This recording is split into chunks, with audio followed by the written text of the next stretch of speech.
एक साधं शेतकरी कुटुंब आणि त्यातून उभा राहिलेला हिटमॅन धर्मेंद्र. 1935 मध्ये पंजाबच्या लुधियाना जिल्ह्यात जन्मलेला धर्मेंद्र लहानपणापासूनच चित्रपटाचं वेड घेऊन मोठे झाले.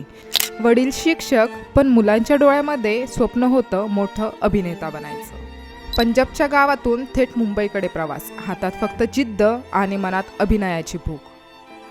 फिल्मफेअर टॅलेंट हंटमध्ये निवड झाली आणि सुरू झाला धर्मेंद्र यांचा सुवर्ण प्रवास.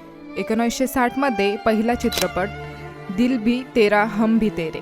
सुरुवातीला संघर्ष, पण 1966 मध्ये फूल और पठारने त्यांना सुपरस्टार बनवलं. शोले, यादों की बारात, धर्मवीर, मेरा गाव मेरा देश या सर्व चित्रपटांनी धर्मेंद्र यांना ही मॅन ऑफ बॉलिवूड ही ओळख दिली. त्यांच्या जोडीला रोमांसही होता ड्रीम गर्ल हेमा मालिनी बरोबर. पण प्रत्येक यशामागे एक थकवा असतो. 1900च्या दशकानंतर त्यांची लोकप्रियता कमी झाली. काही चित्रपट चाललेच नाहीत.